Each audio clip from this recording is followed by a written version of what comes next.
We're a bit unlucky in the second half, even if I think we didn't start well at all in the second half and were punished. But the second goal is offside. I don't know who set in the VAR. I just watched it again. It's a mystery for me how you can watch that on replay and not give offside. After it was game over and City controlled the game and was better than us from then on. And you're back with us in Sons of Pitches. We already said Gong Hui Fa Choi before. Sorry lah. Hey, okay. at the point of recording, it's still... You don't get to say anything. You lost very badly in the League Cup final. I was about to say I'm part Chinese too. Asshole. Welcome to our 82nd podcast. I'm Yuhan and joining me is not the full squad, unfortunately. CK and Izam is with me. Henry, fuck you, Henry. We've missed out on a lot of action while we were away. Messi finally broke Fadhli Shas' goal scoring record in the UEFA Champions League. I mean, that's narrative on Twitter lah.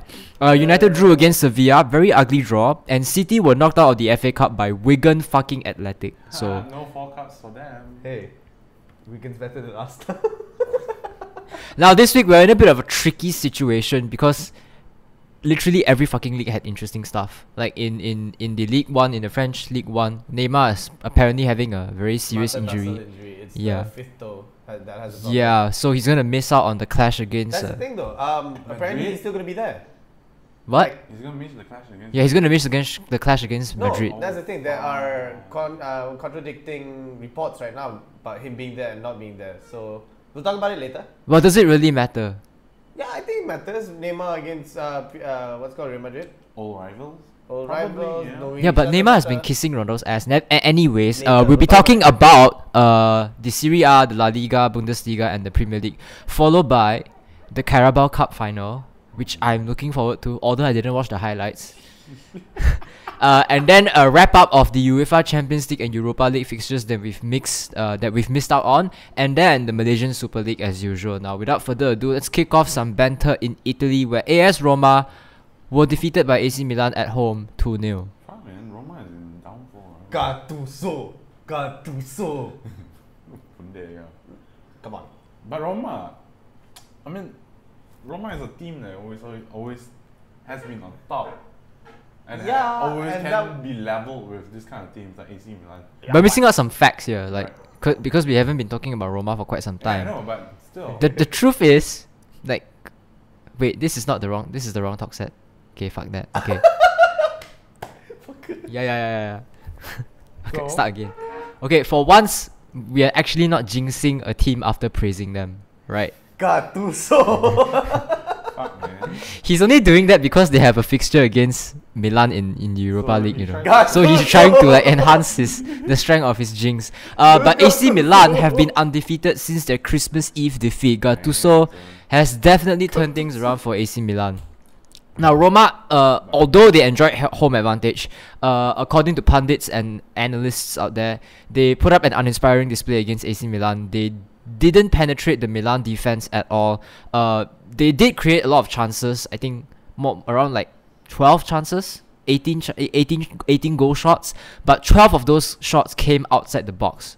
So like they were measured beyond 18 yards, not even enough to actually challenge I wanted to say Dormammu for one moment. Donnarumma, the very young the very young Milan keeper. Edin Dzeko was missing in the first half. He only came in, but Patrick Schick was in his place. I'm not really sure why that decision was made. Actually, I am, it's more of I think the manager Di Francesco having to choose between someone who's not been informed and someone who could probably bring something new on the pitch. Okay, that's fair, but I think at the end of the day, what AC Milan had going on for them was the fact that this is Gattuso bringing back proper Italian football to the game. Because To AC Milan, right? Not. Okay, sorry. To the game sounds really Alright. To the game groundbreaking. itself. My bad. But to AC Milan at least, because Gattuso was from that prime era, Right. from 15 years ago. He started playing, and he knows how Italian football worked in and out back then. And this is reflected in his style of coaching, in his style of managing. You can see Milan's back four being the most sturdiest back four you've ever seen in the past, I don't know, weeks, months in the Serie A. that was the first part of his project, I feel. I mean, after the Christmas Eve defeat, not really after the Christmas Eve defeat, even when he first came in, I think the first thing he needed to do was to make sure players like Bonucci regain command at the back. Yeah. So like all those 4 players, they will always close down gaps. So this allows space for players to play in the box. Exactly. So it's really hard to penetrate the Milan defense now. Then the That's second phase was to sort of figure out what advantage and what disadvantage Milan has. We've always said that Milan strikers are very short. So like the crosses can't find these strikers, no matter how you pass the ball as well. So what he sought to do, which is pretty interesting. You know how he plays a 4-3-3? Yeah. The wingers traditionally in the 4-3-3 position tend to move up into the final third of the pitch. But instead he encourages the wingers to pull back. And then he has their central midfielders, Kessie and Bonaventura, move into the box. So there's a link between the winger and the striker. Because Bonaventura and Kessie carry the ball very well. So they can act as a link, like a short link. It's like a midfield within another midfield. Yeah, meaning what you're saying right now is it becomes from a 4-3-3 into a 4-3-2. It's like a 3-5, kind of, but more of a diamond formation. 4-3-2-1. 4-3-2-1, yes, sorry. So instead of them fully focusing on what's Yeah, it called, correct. just playing around. Yeah, he's basically made the positions very hybrid. So as a midfielder, you don't necessarily have to play restrictively in midfield. You can sometimes have some fun in the final in the box, or even down the flanks as well. You know, sometimes Kessie crosses in the ball and finds Crouton. For that. That's Yeah. actually an amazing thing to do for, especially for a team like Milan, who's filled with a lot of creatively driven players. Yeah, it's very bold, but at the same time, it's also very traditional. So it mixes the traditional strong defense Italian football with something new. So he's trying to use their disadvantage to their advantage, in a sense. If only this could be translated into the Italian national team. But no, but legit no. So imagine, even though AC Milan is in the uprising right now, right? But Roma, in the sense that they are currently going downwards, and could it be that moment that it was easier for AC Milan to win the game because Roma is still in the Roma is in a poor run of form. Yes, but I still akin this to the fact that AC Milan is still riding on the Gattuso effect. True. Because again, I mean, don't forget Roma lost to Shakhtar in the Champions League. Yeah, they did. So this is a bad run of form for them, lah. But I kind of feel like it's the aging squad that's the problem. Like there's no new blood to offer something new on the and pitch. it's not like the academies is giving anything to them. Yeah, exactly. I mean, they sell star players. That's the issue. Yeah, that's the thing. They were good at one point because suddenly all these star players started coming in, you know. And then after they reach their peak, they've gone past that peak. So like the time is over for them. Yeah. So if they really want to do something, perhaps look towards Atalanta. You know, who has an amazing academy. Atlanta effect. Moving on to our Spanish La Liga talk set, Sevilla versus Atletico Madrid. But before we went off, I think we covered the Valencia Atletico match. I explicitly said that this is the most attacking display I've seen from Atletico Madrid. Right. But this time, they were even more ruthless against Sevilla. You know, the club that Liverpool lost to. Don't bring that up. Look at CK already. But I was actually surprised with the scoreline. You don't expect a team like Sevilla. They were 5-0 up 80 minutes in. 80 minutes into the game, they were 5-0 up. Sevilla to play us again. Yeah, Probably but 6-0. how long can this kind of form last? Because Atletico just lost Gaetan. Yeah. Now, fun. Yeah, exactly. Fun facts here. Atletico Madrid saw the departure of Yannick Carrasco and Nicolas Gaetan to what's the place? The Dalian Yifang. The Chinese club Dalian Yifang. I think it's a newly promoted club in the Chinese Super League. And because we have not been paying attention to Sevilla, Vincenzo Montella actually went to Sevilla. What the fuck? Yeah, he was appointed as head coach since 28 December. The fuck? We didn't realize that for more than For more than 2 months. Wow. So I guess that's a pretty good justification as to why they lost 5-2. Oh, you damn bad. You damn bad. But let's talk about those two players, Carrasco and Gaetan. Are you really surprised that they had to leave? Actually, to be honest, it caught me off guard. You don't Why? expect. Okay, sure. Say sure again. Sure, these are players that are very crucial in Atletico's attack. And you would assume that they'd still be there for at least a good amount of time, maybe a couple of years more. But going to a club in China just for the money, kind of doesn't justify your passion for football, right? yeah. This talks more into the passion about things. Maybe to me right now, I'm leaning more towards, why are you just playing for money? But at the same time, perhaps it's the allure of money is being the reason why they went there. But Gaetan only managed 2 appearances this season at Atletico. After this, Yeah, so you just came. and he's aging already. Carrasco, to me, Carrasco has always been a below average player at most. Sure. Yeah, I don't think he molds in well with Griezmann. Or even now that Costa is there's even restricted game time for him. Angel Correa has always been preferred ahead of him. So I'm not surprised he's fallen out. He's fallen out at Atletico Madrid. There are a lot of But interest coming from the English teams that want to sign Carrasco as well. Why? Yeah, so why choose China over England? because it's guaranteed game time. Like if I go to England, Yeah, but I will they- have to compete for game time again. These English teams are not like the top flight English teams. They are teams like what? So what you are suggesting he goes to Wolverhampton Wanderers or Preston North End? Why not? Why not? You get to play more. You want more game time, right? Now for No, you are right now. You have to admit the biggest allure to them going to China other than game time was money. No, not only that. It's like big names are going to English teams, but we're smaller Yeah, smaller clubs too. compared to the big four. I think you're looking at the Newcastle right here. Oh, sorry, Rafa Benitez. Yeah. Something. Now Griezmann. Now I think Sevilla were no match for Atletico. Griezmann found spaces between Sevilla's shambolic defense. Dude, Costa was amazing in this game. What the fuck? Costa I hate the guy's Costa guts. to me was the star man in the game. Like he was a constant headache for the defenders. Wait, The way he goes up, approaches, like people mark you. Imagine you are marking Costa, but you're actually afraid of him. That's how he appeared in the game. that would be me any day. Yeah. No, so does that make Griezmann the co-star? It's not bad pun. Alright. Yeah, it's a good. Yeah. I have another part. I have another pun coming up later. Alright. Oh man, we can make all the puns we want. Henry. Koke and Jimenez midfielders. I saw them up front playing as strikers at one point. So that was how bad the Sevilla defense was. I think tactically Montella, not surprisingly, made the wrong decision. 4-2-3-1, 4-2-3-1 against a 4-4-2. When your 4 midfielders go past the 3 midfielders, you have 2 defending midfielders who can't really do anything. So like they run havoc in your box. So I mean it's Vincenzo Montella being Montella. Banega has actually been Sevilla's best player this season. Really? How come? Yeah. I mean experience-wise, So he offers creativity on the pitch as well. More that anchor. Yeah.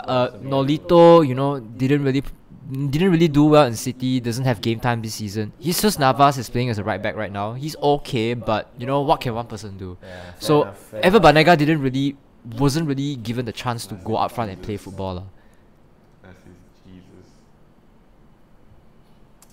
You have to cut that out, Henry.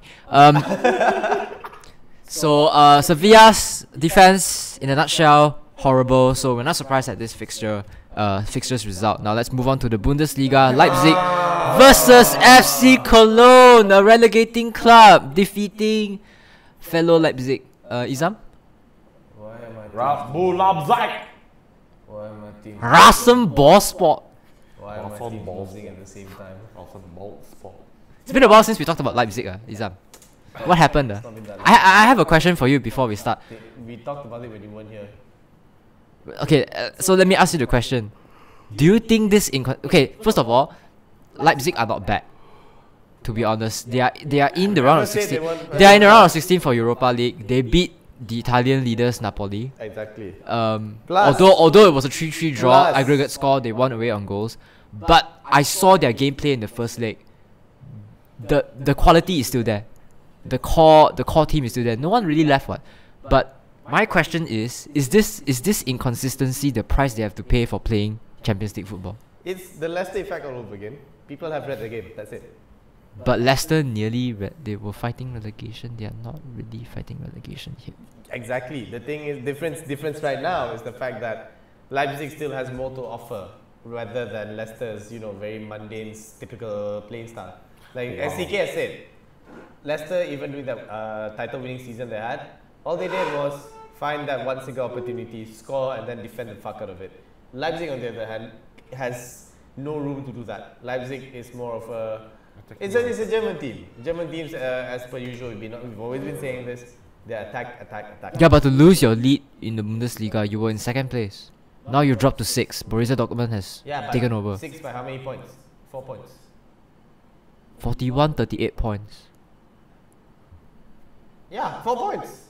Okay. 3 points. Okay. See, I became Henry for a while there. 3 points. See, 3 I like points. how you just blame Henry for your miscalculation. Henry's the one who's bad with maths, not So me. he didn't affect you. Hey, he's not here. So, okay, back to that.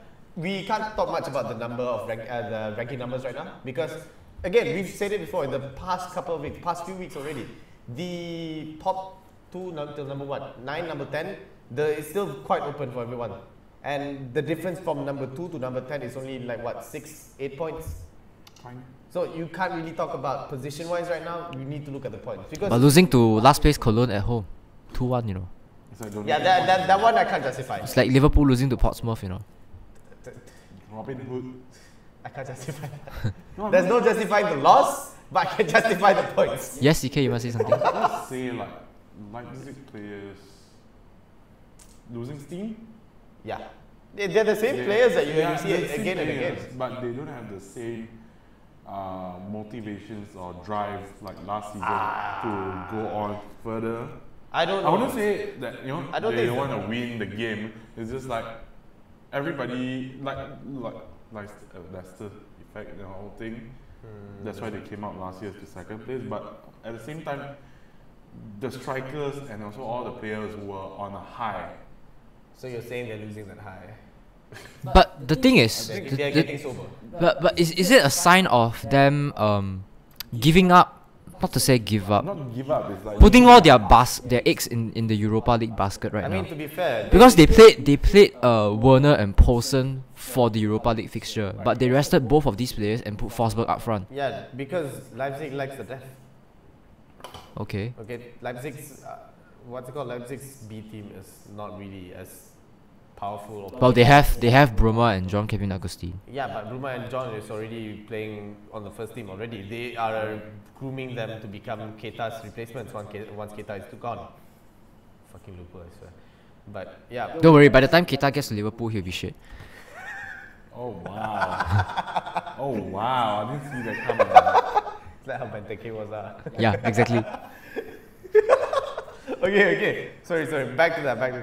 We're not shitting on Liverpool for now. Yeah, Leipzig unfortunately has to focus. They have to pick which one they want, and because of that, if say they can win the European League, that's a very easy way for them to qualify into the Champions League. It's the same thing United did. Ooh, an Arsenal versus Leipzig final. I That would be a huge dilemma for Izam. I am almost positively thinking about the fact that Arsenal might not go. Okay, moving on to our next talk set, UEFA Champions League and Europa League. No, I don't think Arsenal can reach the Europa League, but we'll talk about that after this. Really? We'll talk about that after this. Arsenal might not be able to reach the Europa League. Alright, talk set number 4, Arsenal's favourite number. Europa League, Atlanta versus Borussia Dortmund. Right. Dortmund winning on a very tight margin. I would say a very tight margin after Atlanta scored first. Basically, what they needed to actually go through because they are ahead on away goals because they scored 2 in Dortmund's home, right? This one goal can make all the difference in. Yeah, Dortmund needed this draw either way. They couldn't let. Dortmund cannot lose this match. That's all. Yeah, they That's couldn't. the They idea. couldn't let Atlanta gain that much over them. Exactly. So That's the power of the away goal, lah. Basically. no. No, it's the power of the away goal rule. that makes the team the one to lose to the away goal team, is it? Yeah, Okay, pretty fine. much that. No, I So understand. because of that, Dortmund, if they were to lose, they'd have to lose with a big score margin. I hate the away goal advantage, but we beat Barcelona with that, Exactly. So Don't be a like hypocrite. salty, fuck this away goal shit, but we beat Barcelona because of this shit, How long ago was that? Still, we got into the final, not like Arsenal. Okay, so back. Are you done? History lessons over, Okay, guys. Atalanta and Dortmund. Okay, back to this. But Miki Batshuayi though. Oh, Batshuayi's performance was amazing. Batshuayi First leg wise. Second leg is not so good. I mean, don't you think it's because of the fact that he had to travel? Batshuayi is still getting used to playing in Germany. Wow, that's the first time. That's the first time. That's such a pathetic excuse. What, me? We've done 82 podcasts. We've never mentioned traveling as an excuse before. Yeah, I was gonna say like, is it much more easier to Like, score? isn't that something you have to get accustomed to as a player? Yeah, but If you want to play like European football, I need to travel. Dortmund the weekend before they had an away game. Don't you think it's very heavy on the players to be traveling a lot? how far is Germany away from Italy? I mean, you can sleep on a flight, bro. Jesus, stop searching it up. But no, I'm just saying, Miki Batshuayi, is he meant for Bundesliga or other kinds of European league? Yes. Or English league? Is it Yes. much more easier to score against those kind of leagues Yes. than English Premier League? It's like saying Benteke has a future in the Malaysian Super League. Exactly. Exactly. Let me answer this too. It's 1,000 kilometers away. I'm asking you how many days? 1,000 Eh. kilometers away is basically more or less around 4 hours, 3 hours, 2 5, hours. 3 to 4 hours. Exactly. Traveling. Traveling. Traveling. He has sex also 1 hour already lah. Oh damn. Shows what you know. But the 2 goals coming from him, it was useful in the end. It was. I mean, Batshuayi's performance in the first leg itself saved Dortmund in this case. If you think But we called it right. It really was a good game, right? It was a good game, Yeah. I'll say. it was intense on both sides. Atalanta actually put up a challenge against Dortmund and Yeah. you are the one who praised them for coming up as a team. So probably that's why they lost against Dortmund. Hey, fuck you lah. No, it's true. It's true. You did I praise mean, we've them. been praising them for quite some time, and so especially the likes of these 2 players. Joseph, I don't know how to pronounce this fucker's name, and Papu Gomez. Oh, Ilicic. Illicit. You're illicit. Fuck off. So, Illicit, correct? And Papu Gomez. Papu Gomez. Shit, man, these 2 players are the only players that they look after. I mean, like, look for to score goals against Dortmund. Yeah, What that's other true. players does Atalanta have? You say Yeah, that true. Cameroon players are everything, right? But still, I mean, now that you've mentioned both names, I'm just expecting their names to pop up in the coming transfer window. We'll see. Probably. I don't know. Maybe they might go to fucking West Ham or some mid-table English team. I wouldn't be surprised. I wouldn't be surprised either. But one Yeah. last point before we finish up this part of the talk. Sir. But Macron is written. What do you think about Marco Reus's performance? Just waiting for him to get injured again. Dortmund playing the usual middle filler, Godzer the fat fuck. Yeah, but they did mention already they are building the squad around Royce, Yeah, and Marco here's the Royce. thing This is though. the first time I see Royce actually play in the middle. Again, here's the thing. There's been a lot of argument on Twitter and on social media recently about how Royce, had he not been injured, he could have been on the same level as Neymar and Cristiano. True. I wouldn't. Sorry, Messi and Cristiano. Why am I saying Neymar? Yeah. Messi and I Cristiano. don't deny it. I don't deny it. Because the Could even narrative- turn out to be a better player than Toni Kroos. Yeah, exactly. The narrative is that everything that Royce has been going through is more like life lessons for everyone. Yeah. And injuries lah. Like that's the saddest part lah. It's like Eric Lamela. But Like, here's the thing.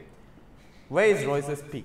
What is the biggest thing that he can achieve? I think right he now? already passed the pick already, bro. yeah, he's already right now. What he can do is just help Dortmund.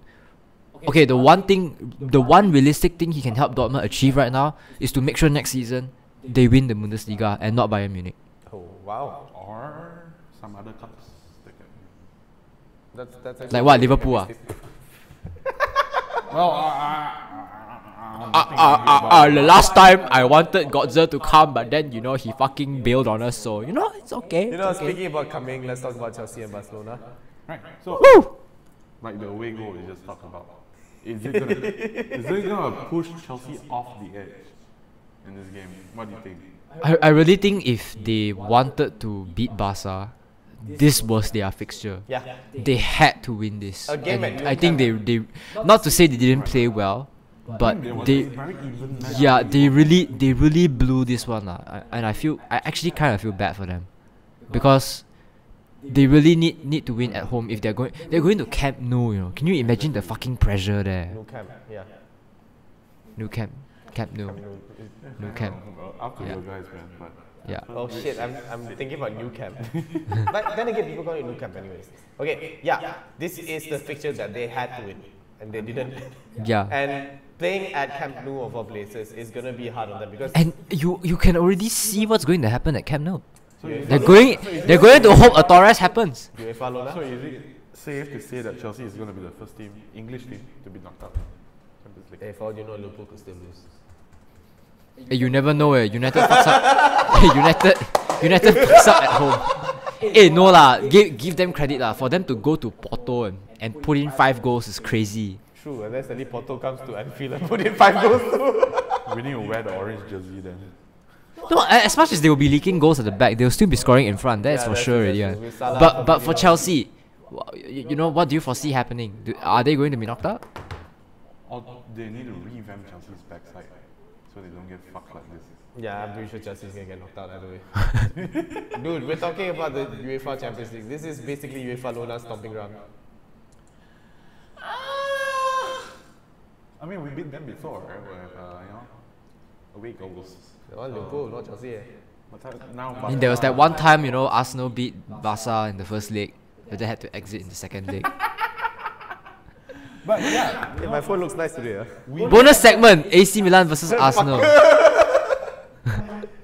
What's gonna happen, man? What's gonna happen is Arsenal's gonna get trashed. first thing I'm going to say is not Bayern Munich. That's one thing. And Why do you need to say that? Of course it's not Bayern Munich. No, but the last time they played AC Milan, they lost 4-0. So it's no different from Bayern. No, last time they played AC Milan was the Champions League in 2010 or 2011. okay, it's not Champions League. When was the year that the Italian scandal finally got out of hand? 2011, right? Was the year before the... It doesn't matter. Both teams are sponsored by Fly Emirates. Oh. So? There might be certain similarities. So the Prince of Egypt is gonna. No, enough said. AC Milan's gonna beat Arsenal here. AC Milan's run of form right now is too good, and Arsenal themselves are still rebuilding. Again, the purchase of Mkhitaryan and Aubameyang were amazing, yes, but it's not enough for the whole squad to be changed within 1 month. Yeah, within 1 month. Are you reverse jinxing it? Somehow? I'm talking objectively, CK. Okay. But then again, this is I mean this was Wenger's attempt at trying to have like redemption for them for the season, right? Okay. He really went all out in the January transfer window, man. Yeah, but again, Aubameyang can't play. I'm pretty sure he did that because he wanted silverware. Aubameyang can't play in the what's it called, in the Europa League. Yeah, he's cup tied. Exactly, yeah, he's cup exactly. tied. Because of that, we have Lacazette. I'm not saying Lacazette is the worst player to be there right now, but even then, right now, he's suffering from a lack of confidence. Alright, let's discuss that further in our next talk set. The Carabao League Cup final! No, this is where my pun comes see, in. this game was so This is where my pun comes don't in. care about this. I think Wenger Don't care about this. didn't care about. See, I beat him to the punch. Fuck you. No, okay. See, if you realize on the top set, I didn't even put anything here because fuck this. Fuck you. Okay, after the 60th minute, Arsenal was already giving up the game. Arsenal fan TV the next morning was amazing. I didn't even watch. Fuck you for that tweet, by the way, on that Sons of Bitches. But in all seriousness, Arsenal. So disappointing. Yeah, it was a disappointing game. Such an amazing play in the January transfer window, not in other games. You know? And Alba was available. Yeah. So, What happened? again, teams don't change overnight. Arsenal still has objective defending problems that needs to be addressed. Arsenal's attack was okay. It was pretty decent. Bravo actually played well. What the fuck? Actually, Bravo played well. I was quite surprised to see Bravo's performance. What the fuck was going on? Do you guys see that double-legged save that Bravo did? I didn't watch the match, but I know Bravo he did a sucked. double-legged I save. know. What the fuck? I know he sucked in the FA Cup. Still lose. He take the double-legged. Nobody sees the losers. You know? They always see the City. Yeah, No, actually, I'm for talking about Arsenal- City, bro. Actually, for Arsenal's case, everybody look at the losers. Yeah, because everybody wants to shit on Arsenal. Arsenal is everyone's fucking punching bag. Yeah, it's fun to shit on. With the new Liverpool, I swear. No, but for real, Right now, you know? Okay, answer me this question. For real, Mustafi was the worst defender I've seen. Why? Why? Okay, these defenders that Arsenal are fucking buying, we've seen them play well before. Why can't they get it together for once These players in such an important okay, fixture? Okay. Before this January transfer window, this includes Lacazette as a panic buy. These players were all actually following that. What was that Conquest company again? That statistic company. Kaka holding, Rock holding. What is Rob holding? Is it a Get it? What is Rob holding? Is it midfield? Is it defense? Man, I think you can play all positions, man. Business intelligence. Okay. Okay, fine. Yeah. So with the They have the business, they don't have the intelligence. with that statistic company coming into play and forcing Wenger to, make decisions that wasn't his. Right. Okay. Players like Xhaka, players like Xhaka, Rob Holding. I can't remember. Syed Kolasinac? Yes, Kolasinac. El Neni. These three. El Neni, no. El Neni was a Wenger player. But Xhaka, Kolasinac, and Holding. All three of them were generated through the statistic thing. And because of that, it messed up with the dynamics that Wenger wanted initially. And I'm not saying that's the only reason why the team is failing right now, but that is part of the reason too. Arsenal's defense itself, in that game, you could see how much. I've been saying it for weeks already. You play Xhaka with Ramsey, no one's going to be going looking after the midfield. And the link up between the City midfield and the City attackers are just going to go through like that. There's no one else to stop anyone there. But that's Wilshere's job, right? Yeah, As a player. but it was Xhaka and Ramsey playing together. So Wilshere wasn't playing? Wilshere was only playing in the first half. Second half was when Xhaka Like I came in. say, Wilshere is the key for Arsenal to actually play decently. Yes, but looking at how Arsenal is right now, I wouldn't be surprised if Wilshere is going to leave. Again? Well, to be fair, the first time he left was on a loan. This time might be for good because his contract is running out anyways. Oh, shit. Yeah, so hey, you guys might be buying Wilshere for all we know. Why? Because it's Liverpool. Why? Liverpool loves buying players like that. Why? Just because we buy Ops? Yeah, pretty much. Plus, We're talking about Liverpool under Klopp, so you guys need a Henderson replacement anyways. We need a Chan replacement, not Henderson. Henderson has been replaced Really? Ah? by Milner. Nak cari Chan replacement tak ada Chan lah. Main out. No, okay. So, objectively, back to Arsenal City. A lot of us expected Arsenal to lose anyways. Arsenal's defensive problems are still something that needs to be addressed. I was expecting a penalty shootout. I expected Arsenal to lose. I thought it was going to be at least... I know they had no chance against City, but they could at least force a draw and then go to penalty. I thought we were going to lose. Because, again, He scored a winning goal.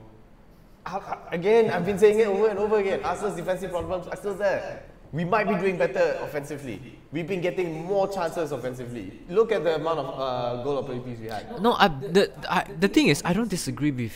I disagree with your argument about wanting to culminate that Wenger chemistry that Wenger wants at the back, because you look at how defenders are bought in other clubs.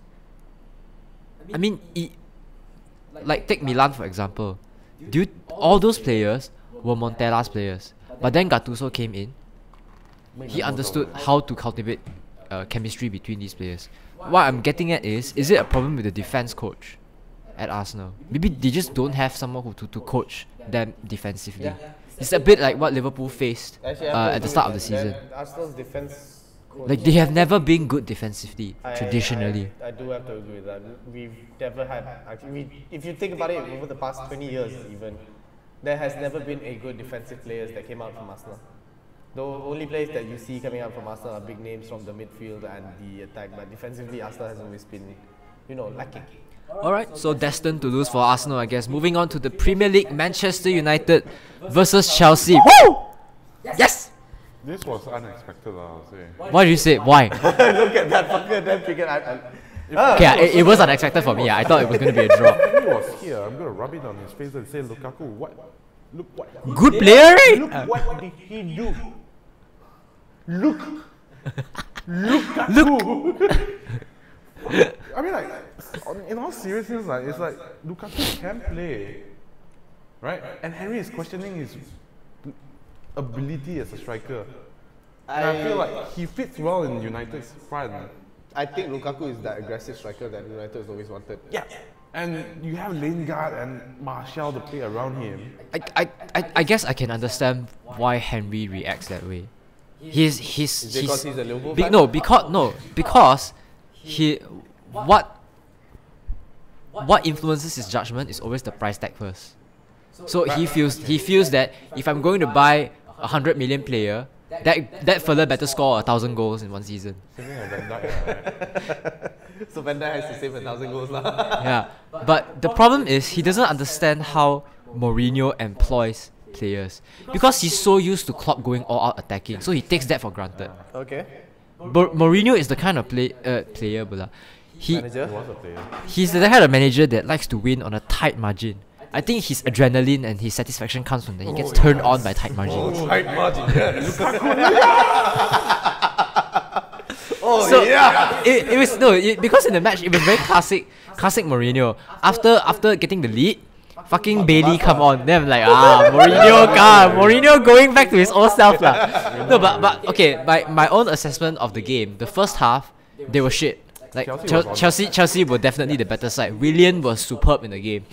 His combination with Hazard, that goal really, I think it was a De Gea mistake lah. He could have done better in reading it. De Gea has done pretty well. No. I'm saying it's just one of those mistakes that goalkeepers make. Yeah, I'm not blaming him. You can't blame De Gea for that. Yeah, he's been superb for us in the Out of Champions League. 100 shots on against him, I think he would like. Just look at how many clean sheets he's already kept this season. But the second half, for once, I think Mourinho actually decided to go out there and say, hey, you know what? Since it's Conte, go out there and play attacking football. Yeah, exactly. You know? Since we are losing anyways. Yeah. See, so he went out there. Pogba didn't restrict himself to a defensive role anymore. He started going out and playing that attacking role. So he was more involved in the other half of the pitch, which is good. So a few takeaways for me. I still don't understand what Sanchez is doing in the squad. Apparently, according to this Spanish tabloid, a few of United's higher ups actually regret getting Sanchez in. Obviously, I mean, ask the fans. Hey, I think Sanchez himself also regrets joining United now. Is it? He's so out of place. That's the thing. CK made a good point when he asked, where does he play in? Doesn't fit anywhere though. He doesn't fit in anywhere. He can play defense if He doesn't fit in anywhere. They They played him as a pivot in this game, which he doesn't do at all. He's never done that before in his fucking life, not even on international career. So, Marcel, really bad in this game.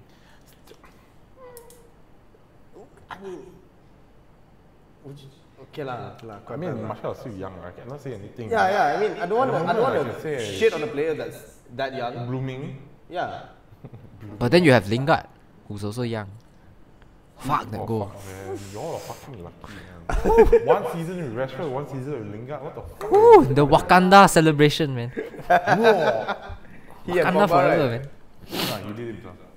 No, there was one he did with Pogba, right? Nah, when he scored Lingard. But now that this has happened, what's next for Conte? Did he fuck up in this game? Because he took off Hazard and put on Pedro, and Pedro didn't really do anything on the pitch. Would you blame him for doing that though? Because he has to play with Barcelona against Barcelona. But he went with Rudiger instead of Luis. Yeah, that is the biggest question mark for people right now. Why? Wouldn't you want to keep all your eggs for Champions League instead, rather of the English Premier League? I don't know. I mean, both sides of the coin. like a question I'm asking you personally right now. Like, what do you value more right now? Champions League, international? No, not international. European football or a local domestic league? Because perhaps for all we know, Chelsea's not going to be going up to the third or second. So you're saying Conte was willing? Okay, actually that makes sense. I was going to ask whether Conte was willing to let go of his ego, but from how he's responded to Mourinho's psychological warfare with him, he doesn't really give a shit. Exactly. Yeah. So like, he's not going to be going up to third or second place. That third or second place is either going to be United or Liverpool already. It's okay, we still beat Chelsea. One more point before we go. Alvaro Morata, what do we do with this guy? I foresee him leaving after this. What? To where? Liverpool? He's going to leave to Arsenal, become the next Giroud. Goes to Arsenal, right? No, I mean somewhere else lah, you know. Chelsea. No, I think Morata's going to go to I always thought a that Spanish Morata league. was going to fit well in United. Not thinking about it, Morata might not be the very good choice. And Lukaku was the best. United needs a flair striker. He needs a strong striker. They need a strong striker. They can't take Morata. I would say he would. Morata is so soft, like tofu. Morata will go back to the Spanish league, maybe one of the lower Spanish leagues. Japanese. What? Fucker, Japanese league. Damn sad, right? Japanese league. Tofu, what? Soft like tofu, go eat tofu. Actually Japanese league's quite aggressive, yeah. Really? Especially when they go up front and attack with speed. Have you seen their plays there? Because they're all so small. Yeah, because they're all so small, they rely on speed and agility. Which is actually very interesting. Now, speaking about other interesting leagues, let's go to the next league. Kelantan! Kelantan! Alright, so now, Gomo, Kelantan, Gomo! now that we're going to be talking about the Malaysian Super League, first game. I watched this game. You did? Yeah, so I the did, first I game we're going to be talking about is the Kelantan Perak game. I could not find highlights for this game. Actually. Horrible defense. I actually could not find highlights for this game. Do tell me Horrible about it. defense. First half was Kelantan. Absolute shit. I tell you, Kelantan is very lucky because every season they have that star player who always saves their ass. Last season it was Gada. Last season it was Gada because Gada's back. But Gada was shit in this game lah. Oh, really? Yeah, he was shit in this game. Do Dong Hyun, the Korean player that I've been praising since the start. Woo! That hat trick! The former UITM player, fuck! Do Dong Hyun was your former UITM player? Yeah, he played in UITM last season. Before that, he was playing for East Bengal FC. East Bengal FC, by the way, has one of Asia's most famous ultras. Like they literally, because their club emblem is a torch, ma. So they literally burn the fucking tifo when they're playing. Yeah. And here we have people playing with flares and getting banned. Inside joke. Yeah, but Kelantan was pretty shit at the back lah. I mean, this has been their problem, not just this season. I think it's been their problem for the past few years actually. Like, Kelantan has never been a solid defensive team. But I mean, aside from that season where they won the treble lah. Yeah, they won the treble that season. But yeah, I mean, thank God for that Korean. Because for me, Perak, I don't know, there are mixed narratives. There are people saying that Perak was really missing from the game. But for me, I mean, if they were really that missing, I don't think they'd be able to score 2. yeah, exactly, which is my point. I kind of, because Sandro was missing up front. Because it was a very tight game. But I think the justification would come towards why is Perak suddenly having these defensive problems. Conceding 3 goals all of a sudden, but you started the season brightly, so probably the coach has to go back and reorganize things at the back lah. I mean, perhaps it could also be the fact that in Malaysia we don't really have a proper defensive coach also. True. Again, Malaysia actually suffers the same thing from Arsenal. I don't want to. So you're saying all the teams playing in the MSL is Arsenal? Or Malaysian players. No, just in general. Or Malaysian players can play. Shut up. Maybe we have a high conceding rate.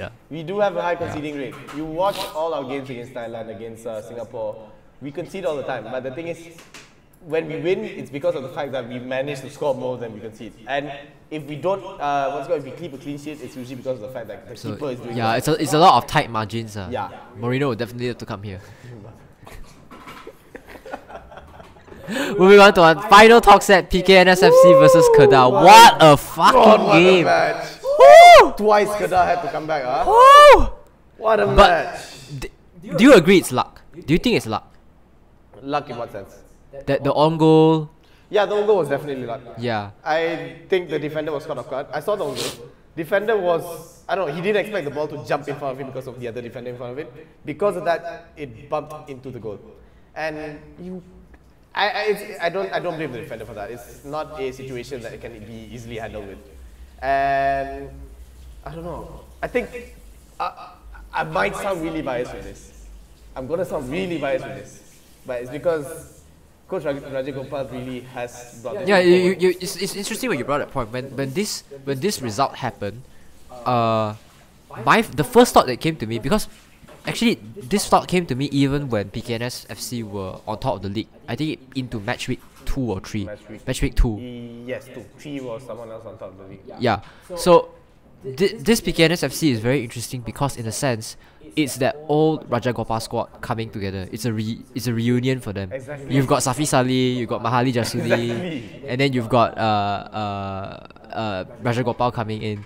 And So then you see, it's not just that, it's also a mixture of the new players yes. who are fitting into Rajagopal's mold. Yes, And because yes. of that, you see PKNS is a very formidable team. Yeah, it's actually an interesting team, the Red Ants. But on Kedah's end, for 2 times this season now, they've had to rely on like last minute wins. Is that a problem? I think they're only relying too much on Liridon, right? On Liridon? Without Liridon, Kedah is nothing right now. Is Palares a good replacement for Ken Ilso? Hard to say. Because from what I see, What is Kedah's problem right now? Striker? I do feel like Because I think they Kedah's actually have a main- good range of midfielders. Yeah, Kedah's main problem right now is the Strike understanding up front between and at the back, right? Yeah, midfield and what's it called? The link-up play between the first and second third. Yeah. Because understanding between midfield and striker is there. Yeah. Without that understanding, Liridon would And they never seem score. to have lost that tiki-taka touch, haven't they? Yeah, but I think it's because they're trying something new. They don't want to keep on playing with the tiki-taka because people have been reading it. But it last worked. season. But it worked. It Last worked, season. yes, but last season, towards the end of the season, you could see a dip in Kedah's form. That's why they couldn't win the league.